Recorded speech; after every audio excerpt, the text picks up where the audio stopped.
Arnie Jackson's high school drama teacher, Dr. Betty Mitchell, loved his voice.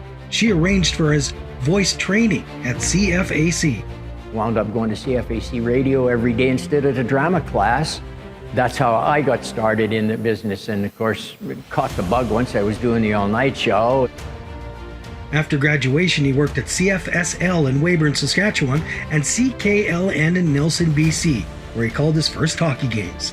By 1968, he was back in Calgary, contributing reports for the Calgary Stampeder games, before moving back to CFAC, announcing road games for the Calgary Centennials. And then Joe Carberry came and said, "Hey, love your voice. Could I get you to maybe cover some press conferences that I can't get to?" And I started going and meeting all the other guys that were in sports, Henry Viney and Eric Bishop and all. Well, I was in love. That was it. There was no turning back after that.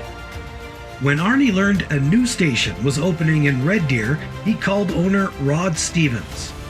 Rod said, "Yeah, I know who you are. I've listened to you on the radio at CFAC.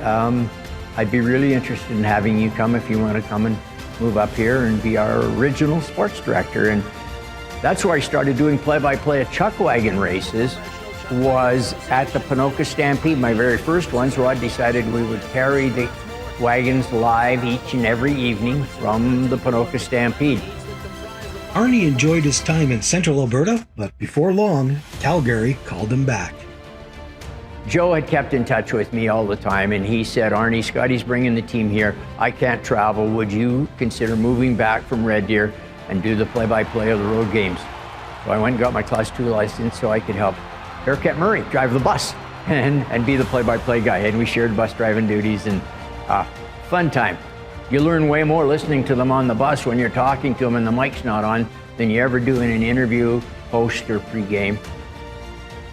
Arnie covered hockey and other sports, but he became one of Canada's most prominent and trusted reporters, covering rodeo and chuck wagon racing.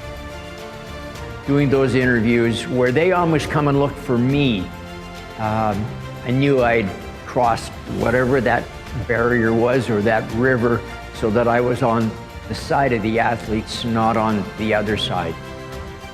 It's been my pleasure to be the Canadian agriculture sports guy for a number of decades, well, since the 70s, particularly in rodeo and chuck wagon racing, and even in show jumping. When Ron Southern started Spruce Meadows, there wasn't a lot of media coverage for it because show jumping was an Eastern sport. I got welcomed into that family as well, and I fell in love with the people. When Calgary was awarded the 1988 Olympics, Arnie Jackson wanted to get involved, so he went to work. Found a radio station, CKO, which was an old FM news network. They were interested. I brought them back out to Canada Olympic Park, and we met with Dave King, and he said, "Get her done." So I would say, even to this day, the biggest thrill in my sporting career was to be the voice of Canada's national hockey team, the 88 Winter Olympics. Really special.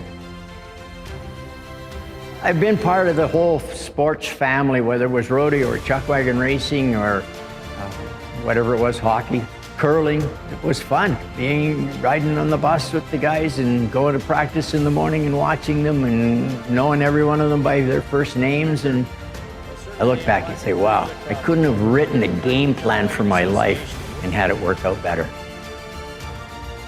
When I'd finish up the sports, I would just have this cute little saying at the very end. And that's it. From the world of sports, a very pleasant good morning and good sporting, Arnie Jackson reporting. Ladies and gentlemen, please welcome into the Alberta Sports Hall of Fame 2025 inductee, Arnie Jackson.